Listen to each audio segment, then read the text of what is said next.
Ashama kam jirtu hundi keessan yooyya baga nagaan gara YouTube chaanaala keenyaa dhuftanii namoonni chaanaala keenyaaf haaraa taatan immoo subscribe, like, share gochuudhaan maatii keenya ta'a. Chaanaalli keenya barnoota damee injiinaringii sadarkaa yuunivarsiitii kennaman irratti hundaa'uudhaan tiitoriyaal, leekchar mata duree adda addaa irratti qopheessee isin dhiyeessa. Haaluma kanaan kilaasiin kenna yookaan barnoonni kenna kan jalqabaa har'a kan wajjin ilaallu ta'a jechuudha. Lesson 1 yookaan barnoonni kenna kan jalqabaa lesson 1 what is an engineer and what does an engineer do? Kana jechuun maal jechuudha? Barnoota kenna kan jalqabaa keessatti kan wajjin ilaallu engineer maalidha? Engineeringiin immoo maalidha? Akkasuma immoo engineer maal hojjeta kan jedhu wajjin ilaalla jechuudha. Kanaafuu nu hordofaa asumaan itti fufna. Baafanni keenya yookaan ammoo list of table toppikiiwwan yookaan ammoo mata dureewwan armaan gadii kan of keessaa qaba. Jalqaba seensa isaa jalatti hiika isaan ilaalla. Itti aansuudhaan why should you study engineering? Maaf damee engineering kana qo'achuun nu barbaachise kan jedhu ilaalla. Itti aansuun immoo which type of engineering should you study kan jedhu ilaalla jechuudha. Gosaalee yookaan ammoo ramaddii injiinaringii jiran keessaa kamirra yoo qo'adhe yookaan kamirra yoo qoradhe ittiin milkaa'a kan jedhu hojii ilaalla jechuudha. Dhumarratti dameelee yookaan ammoo classification of engineering kan jedhu wajjin ilaalla jechuudha. So let us start. 1.1 introduction. Akka seensaatti kan ilaallu what is an engineer kan jedhuudhaaf waan tokko tokko hojii ilaalla jechuudha. Kanaaf basically yeroo tokko jechoonni tokko hiika mataa isaanii qabaachuu hin danda'u. Kanuma irratti hundaa'uudhaan yookaan ammoo hiika bu'uuraati yoo ilaalle jecha engineer jedhu kana deebii isaa isuma keessaa argachuu dandeenya jechuudha.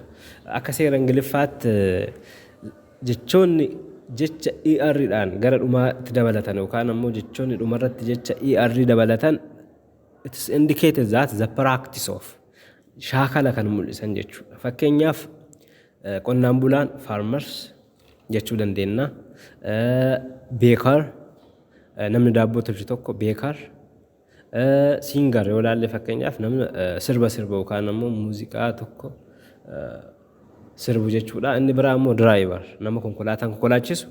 Jechoonni kun hundi isaa jecha dhumarra jecha yookaan qubee ER jedhan waan qabuuf this indicates that the practice of kan jedhudha jechuudha. Kun hiika bu'uuraatiin yoo ilaalamu jechuudha. Haaluma kanaan injiinara jecha jedhullee jecha engines jedhurraa dhufe yookaan ammoo gara waggaa 2000 dura jecha laatinii engineer jedhu diizaayinii maashinii haaraa ibsuuf itti fayyadamaa turan jechuudha. Akka seenaan jedhutti utuma baay'een turin jecha engine jedhu maashiniiwwan hunda ibsuudhaaf itti fayyadamuu eegalan jechuudha.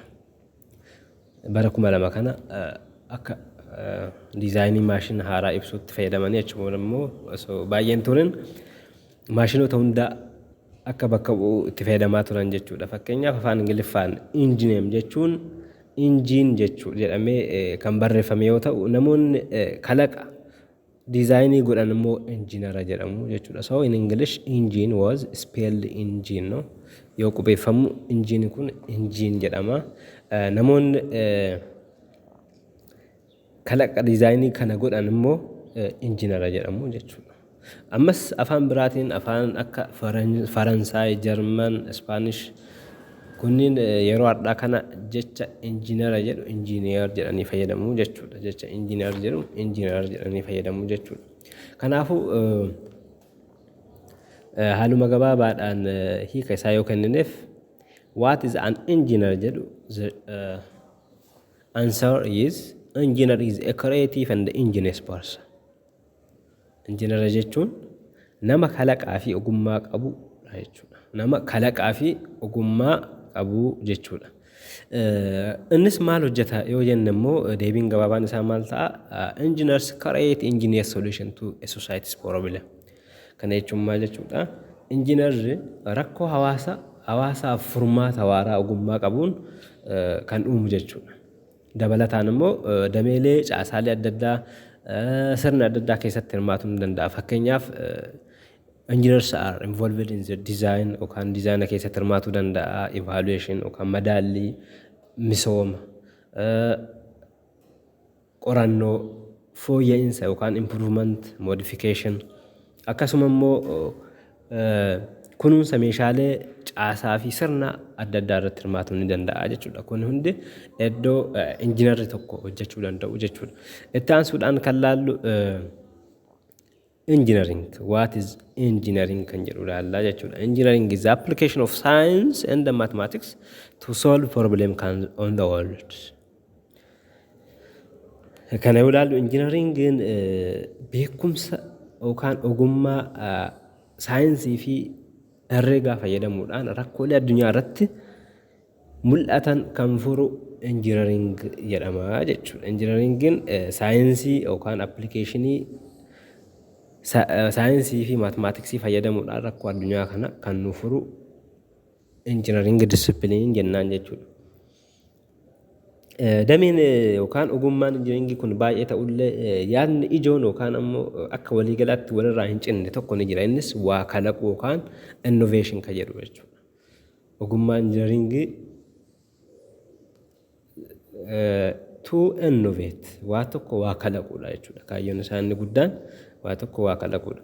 Kana gochuuf immoo karaalee qaxxaamuraa dameelee adda addaa fayyadamuudhaan tooftaa adda addaa haala salphaa ta'een fayyadamuudhaan tooftaalee kanaan dura fayyadamaa turan waan tokko walitti fideedhaan waan haaraa yookaan ammoo karaa salphaa ta'een waan tokko uumuu kan danda'u fayyadamuudhaan ammallee wantoota adda addaa maateriaalii haa ta'uuti wal nyaatinsa uumuudhaan paatarnii adda addaa fayyadamuudhaan yaada haarawaa kan maddisiisu ogummaa injineeringiitiin jechuudha.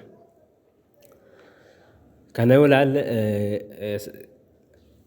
kan itti aanu immoo mata dureen kenna kan itti aanu why should you study engineering kan jedhu ilaallaa jechuudha. Mata dureen kenna kan itti aanu 1.2 why should you study engineering akkuma baafata irratti isin ibsuuf yaaletti engineeringii barachuun yookaan ammoo qorachuun maaf nu barbaachise. Ogummaan engineeringii kun immoo ilma namaatiif immoo maal waliiti kan jedhu waliin ilaalla jechuudha. So as you seen from the PPT, engineering has been a part of human history. Ogummaan injineraa kun qaama seenaa dhala namaati jechuun ni danda'ama jechuudha. Qaama seenaa dhala namaati jechuun ni danda'ama jechuudha. Beekumsii fi hubannoon saayinsii fi herreega irratti yookaan maatmaatiksii irratti qabnu akkuma guddachaa dhufuun ogummaa fi dandeettiin waa kalaquu keenyaas fooyya'aa dhufa jechuudha. Kanaafuu dandeettii waa kalaquu keenya guyyaa guyyaan dabalachaa dhufuu dandeenya jechuudha. Kana irratti hundaa'ee qabxiileen ijoon maaf baranna kan jedhuuf deebiin isaa waan tokko waliin ilaalla jechuudha. Jalqaba immoo creative. Sababoonni injineeringii barachuuf nu barbaachise waa hedduu ta'anillee kanneen keessaa ijoo kan ta'an jalqaba kan jedhutis creative. Maal jechuu barbaadeedha guyyaa guyyaan dandeettii waa kalaquu kee itti fayyadamuu jechuudha gara biraatiin creative. Ogummaa kana yookaan saayinsiin injineeringii kun kan si fayyadu maalidha dandeettii uumamaa qabdu akka baastee addunyaa irratti mul'istuu si gargaaraa yookaan carraa sii banaa jechuudha. Kana jechuun akka carraa ta'ee rakkoowwan namoonni yookaan ogummaa injineeringii kana qaban kan biraa arguu dhabuu danda'u atammoo karaa kanaaf furmaata argatuu fi dandeessa jechuudha. Rakkoo addunyaa irratti uumamteef kan namni biraa furmaata isaa argachuu hin dandeenye atammoo carraa saniin carraa uumama kee dandeettii uumamaa keetiin fayyadamte waa uumuu dandeetta yookaan ammoo furmaata takka argamsiisuu dandeetta jechuudha. So you get chance to change the world. Carraa addunyaa tana jijjiiruu qabdaa jechuudha. Qabxiin ijoon inni lammaffaa immoo you make an impact on the world. Ammas ogummaa injineeringii kanaan dhiibbaa addunyaa kanaa nama geessisu ta'uu dandeessa jechuudha. Fakkeenyaaf akkuma gubbaa irratti ibsuuf yaaletti akka fakkeenyaatti yoo fudhanne if you are come up with a solution to a global warming. Ho'iinsa addunyaa kanaa hir'isuudhaaf furmaata qabatte tokko kan addaa fidde addunyaa kanarratti nama dhiibbaa geessisu ta'uu dandeessaa jechuudha. Inni biraa immoo it's incredible challenging and rewarding. Addunyaan tun akkuma jedhamu tan qormaataan guutamte jedhama yeroo baay'ee akkuma qormaannis jiru badhaasnis ni jira jechuudha damee injineeringii kana keessa. Qabxiin biraa immoo you will always have opportunity to learn new things. Kana jechuun maal jechuudha? Yeroo hundumaa waan haaraa barachuudhaaf carraa ni argatta jechuudha. Damee saayinsii injiinaringii kana keessatti wantoota haaraa baruudhaaf carraa guddaa qabdaa jechuudha. The next one is engineering courses are pretty flexible. Dameen ogummaa dameen yookaan ammoo ogummaan injiinaringii kun jijjiiramaadha jechuudha. Guyyaa guyyaan wantoota haaraa si mudatantu jira jechuudha. The next point is you enjoy STEM study. STEM jechi STEM tun abbreviation dha. Science, Technology, Engineering and Mathematics. Wantoota jireenya keenya wal qabatan hundi isaa wantoonni guyyaa guyyaan hojii hojjennu hundi isaa STEM kana wal qabatanii jechuudha. Kan ammoo Science, Technology, Engineering and Mathematics. Kanaafuu carraa isatti dabalamtee waan adda addaa hojjechuu qabdaa jechuudha. Qabxiin itti aanu immoo you will have many specialization options. Ati ogummaa tokko ogummaa injiinaringii dameelee adda addaa jiran keessaa tokko maaliin dhaabbattu jechuudha. Carraa specialization yookaan ammoo ogummaalee dameelee inni of keessaa qaban hedduu barachuu qabdaa jechuudha. The next point is you have an opportunity to work everywhere in the world. Carraa addunyaa wal arguu qabdaa jechuudha. Dameen ogummaa dameen injiinaringii yookaan ogummaan injiinaringii global visible yookaan ammoo mul'ata addunyaa irratti akka mul'attu iddoo barbaadee fi bakka barbaadde akka hojjettuuf carraa sii banuu danda'a jechuudha. Kanaafuu maal jedhama yeroo tokko engineering is universal. Engineering is universal jechuu dandeenya jechuudha. Kana as jalatti universal jechuun maal jechuudha yoo jettan ga'umsi injiinaringii bakkeewwan baay'eedhaan waan si barbaadaniif damee tokkorraa gara damee biraatti akka ce'uuf si dandeessisa jechuudha. So the engineering discipline or profession is universal. Qabxiin itti aanu immoo it is an advancement. Kana jechuun maal jechuudha? Guddina jechuudha. Ogummaan kun guddina jechuudha. Hojiilee kee keessatti tarkaanfachuudhaaf carraa baay'ee kan sii banuu danda'u jechuudha injiinaringiin. Inni biraa immoo qabxiin biraa collaboration groupiidhaan hojjechuu ammas ogeessota biroodhaan wal baruu injiinaringiin gosoota biroo kanneen akka abbootii seeraa ta'uu saayintistoota ta'uu ammallee even qondaaltota mootummaatiin carraa waliin hojjechuu fi wal baruu siif bana jechuudha. Kanus jechuun carraa sii bal'isaa jechuudha. The next point is entrepreneur. Amma immoo waan tokko egaa hojjette egaa ifaajjammoo bu'aa argachuun dirqama waan ta'eef saalaariidha jechuudha. Asitti ammoo abbaa qabeenyaas ta'uu dandeessa jechuudha. Abbaa qabeenyaa akka injiinaringiitti dhaabbilee addunyaa irratti sadarkaa olaanaa qaban tokko waliin hojjechuuf carraa sii banaa jechuudha. Kana jechuun namoota beekumsaa fi muuxannoodhaan sii ol wajjin yoo hojjechaa deemte atis dandeettii ogummaa haaraa dabalataa deemtaa jechuudha. Kun immoo maaliif si gargaara yoo jette dhaabbata mataa keetii yookaan ammoo ogummaa mataa keetii kan ittiin beekamtu akka hojjettuuf si gargaaraa jechuudha. Kun qabxiilee ijoo maaf baranna kan jedhu yookaan ammoo maaf qoranna kan jedhudha. Mata dureen itti aanu fi kan dhumaa immoo general category of engineering. General category of engineering kan jedhu laallaa jechuudha. As jalatti immoo kan ilaaluu dandeenyu gosoota yookaan ammoo ramaddii injiinaringii laallaa jechuudha. Gosoonni injiinaringii baay'ee kan jiran yoo ta'u yeroo baay'ee akka hojiin isaa ni irratti hundaa'uudhaan bakka hedduutti qoqqoodamuu danda'u jechuudha. Fakkeenyaaf civil engineering engineering may classified or categorized into civil engineering, mechanical engineering, electrical engineering, chemical engineering, biochemical, computer and industrial engineering jechuu dandeenya. Kun the main category of engineering jechuu dandeenya. Kun immoo of danda'ee mataa isaanii jedhamu sub category qaba jechuudha. Yookaan ammoo of jalatti dameelee adda addaa qabaachuu danda'a. Fakkeenyaaf sivilii akademii tokkootti akademii injiinaringii ta'uu ilaalle innis design build maintain the physical infrastructure kan akka karaa aspaaltii abbaa giddibii yookaan ammoo daam ijaarsa adda addaa eerpoortii biriij kanneen hunda kan sirriitti nu qoratu yookaan ammoo nu xiinxallu damee siviilii kana jechuudha. Akkasumas makaanikaal injiniringiin ammoo maashinoota adda addaa faabrikaa guddaa yookaan ammoo industiriilee gurguddaa fi productiin how it's product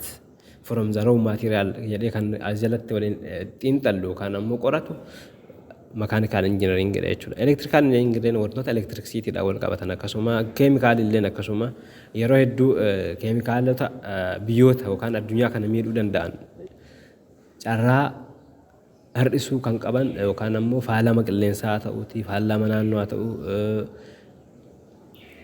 kan irratti xiyyeeffatu keemikaala akka baa'oo keemikaalinis akkasuma kompiitara illee waan kompiitaraa wal qabatu injiniringiin kana jechuudha.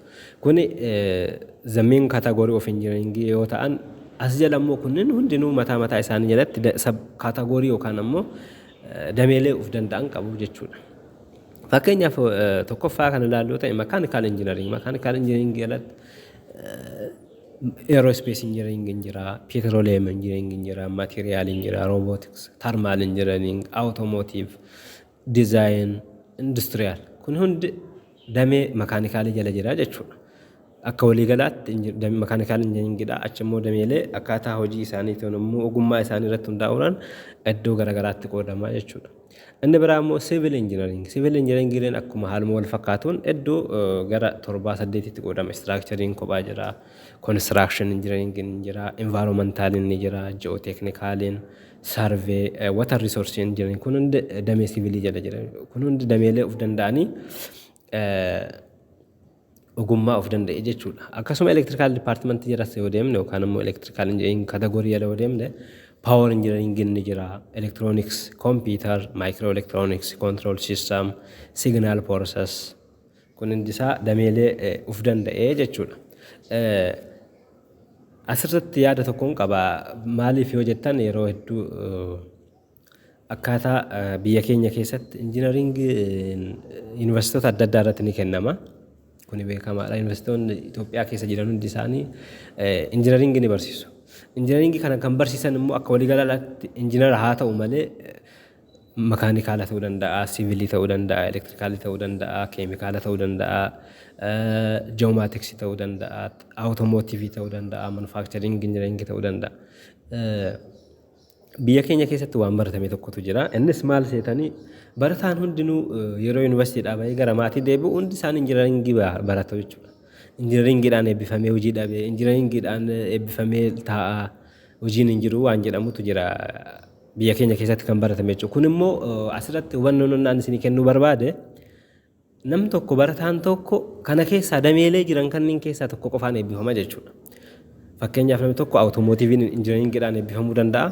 Nam tokko immoo kompiitaraan eebbifamuu danda'a. Nam tokko immoo structure engineeringiidhaan eebbifamuu danda'a. Kanaafuu carraan inni hojii yookaan ogummaa ittiin barate kanaan hojjechuu danda'u maalidha? Yoo namni automotiiviidhaan eebbifame tokko automotiivii qofa irratti hojjetaa jechuudha. Even automotiivii bichaa miti makaanikaalii jala kan jiran iddoo tarmaalii hojjechuu hin danda'u, iddoo diizaayinii hojjechuu hin danda'u jechuudha. Maaliif ogummaan inni ittiin baratee ba'e isa dhoowwaa jechuudha.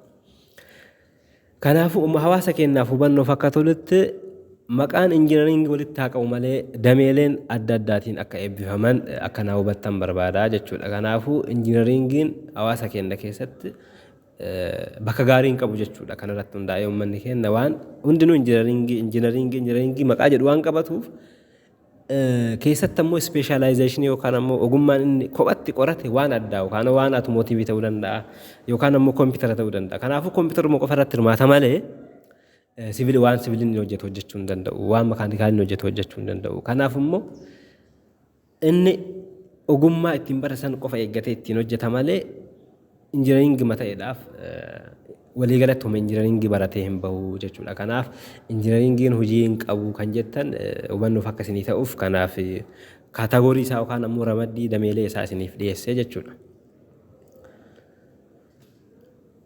Kan dhumaa fi kan itti aanu immoo which type of engineering should you study?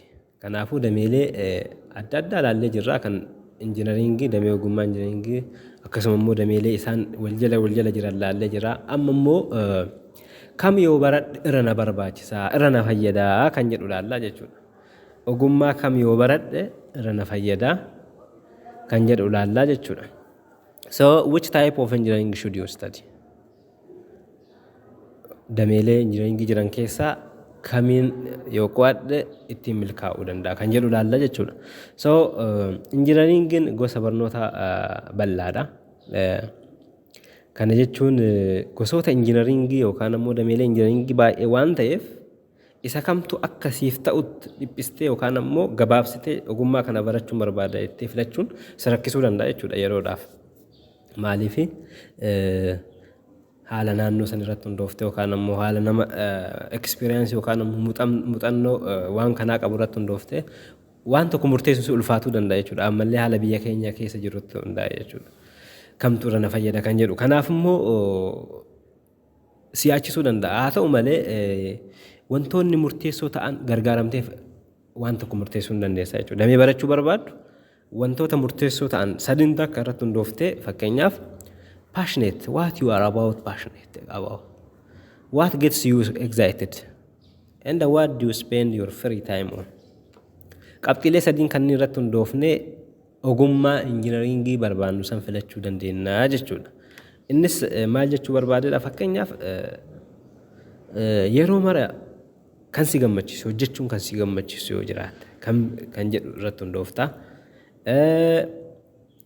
Fedhii guddaa keessa keetti immoo fedhii qabaatte kam irratti fedhii qaba fedhiin koo isa ogummaalee injiinaringii jiran kana keessa kam irra yoo hojjedhe fedhii koo keessi na dhagahamaa kan jedhu laalta. Inni biraa immoo yeroo boqonnaa keessatti ogummaa kam irratti dabarsita yeroo boqonnaa kee kan irratti dabarsitu yeroo hedduu jechuudha. Kana jechuun maal jechuu barbaadeeti wantoonni ati jireenya kee keessatti yeroo amma guyyaa sa'aatii biizii haa ta'u yookaan ammoo sa'aatii hojiin qabamtee fi yeroo firii keetii yeroo hedduu waan san hojjechuu jaalattu akkasuma ittiin milkaa'uu ni dandeessaa jechuudha. Kanaaf gosoonni injiinaringii hunduu kaayyoon inni guddaan rakkoo furuu of keessaa qabata jechuudha. Akka waliigalaatti jireenya salphisuu irratti xiyyeeffatu jechuudha. Irratti xiyyeeffatan jechuudha ogummaan injiinaringii. Garuu furmaanni injiinaringii wajjin wal qabatu kamtu fedhii guddaa siif kenna kan jedhu laaluu qabda jechuudha filachuun tura. Fakkeenyaaf gosoota barnoota injiinaringii jiran keessaa uumamaan fedhii guddaa kan qabdu yoo filatte yeroo barnoota san hordofte yookaan barsiisaan si barsiisu sirriitti kaka'umsa keetiin qayyabatta. Inni biraa immoo gaafa gara hojii seente immoo haala salphaadhaan hojii sanis ittiin milkaa'uu dandeetta. Waan biraas ittiin kalaquu dandeetta jechuudha dandeettii uumama keetii fayyadamtee. Okay, kilaasiin keenya addaa kana fakkaataa warroonni